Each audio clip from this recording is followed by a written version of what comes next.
Questo programma è offerto da Crumiri Di Stefano. La bontà ha la sua forma. Premetto, domanda da ignorante perché ignoro in questo caso la materia. Conosco ovviamente l'Avis, conosco il donatore, però è necessaria una giornata a casa? Mi spiego.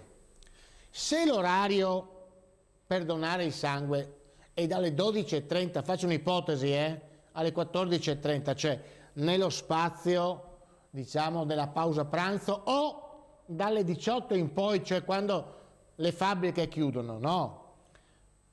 Cosa accade? Che se io voglio donare il sangue, continuo a venire a donarlo negli orari, ovviamente, che mi mettono in condizione di non chiedere ore, diciamo così, di permesso, no?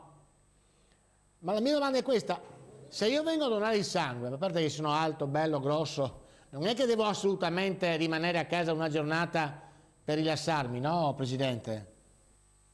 Assolutamente, la legge prevede una giornata di riposo e soprattutto se lei fa un lavoro non faticoso può benissimo riprendere il suo lavoro. Se invece ha un lavoro, magari che ne so, va sulle impalcature, sui tetti e via di seguito, è consigliata l'astensione sicuramente.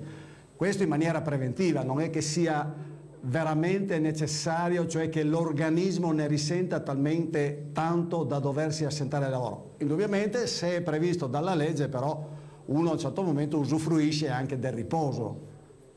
Sì, ho capito, però siccome siamo in un momento di crisi, in un momento in cui non possiamo assentarci dal lavoro, santo Dio, no, se io faccio l'impiegato o lavoro in fabbrica, magari stando seduto o in piedi, ma ho voglia di donare il sangue perché, Presidente, oggi a me, domani a te, è una ruota la vita, ma chi se ne frega della legge? Io vengo a donare il sangue e vorrà dire che andrò a lavorare comunque, non rimango a casa, sono contento perché magari il mio sangue aiuta a salvare la vita, no? Perché se andiamo di questo passo nel nostro paese, perché una volta mi ricordo davanti la cioccolata, no? E via discorrendo, un bel pezzo di cioccolato e via, torno a lavorare. Però, santo Dio, hai donato il sangue che può salvare una vita. Kinder Cioccolato, il nutrimento del latte più il buono del cioccolato. Io lo mangio da quando ero piccola così. Kinder Cioccolato, il gusto di diventare grandi. Donate il sangue, amici, perché, come dico sempre, oggi a me, domani... Lei, Padovano, che lo vedo in forma, dona il sangue? Ho donato qualche volta, sì. Doni più sangue, lei è giovane, ha sangue puro. Sangue muscoloso.